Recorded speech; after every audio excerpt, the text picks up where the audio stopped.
Mpitsabo panampy fito mianadahy izay andiany faefatra misalotra anarana afanantenana na vita fianarana andritra ny telo taona eto amin'ny sekoly ambony fanofanana Mpitsabo na ny ECFI eto amin'ny hôpitaly Vaovao Mafaly no navoaka tamin'ny fomba ofisialy taty amin'ny distrikany Maritsara. Manomboka zao dia hiditra misehatra ny asany ianareo. Taloha anareo tao amin'ny ministèren'ny enseignement supérieur, zao anareo hiditra ao amin'ny ministèren'ny fahasalamana. Tsy mora ny asa. Ka eto za dia mandefa ny anatranatra ho anareo tanora.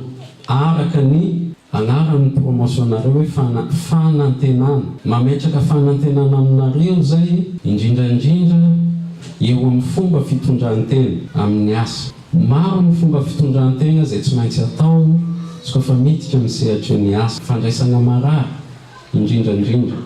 Mila manambitamby marary atsika fa tsy masiaka izy koa fa mandray marary, tsy manety ologno fa manaja ologno. Asa masina ny fitsaboana ka nitsodrano zareo aleo alasa nisy ny tena mpanjakana aty antoerana. Nitsodrano anareo aleo alasa ary indrindrandrindra azadino ny fiarahamony ao ny fampikasozoanareo isanandro azadino ny etika sy ny deontolojia fa dia mizohy ianareo amin'ny tontolo ny asa izay rehetra izay. Nandritra n'izao lanonana izao dia olona efatra mianadahy izay navita betsaka teo amin'ny sahan'ny asa eto amin'ny hôpitaly Vaovao Mafaly no nitolorana maro voninahitra izay samy nahazo Chevalier de l'Ordre National avokoa.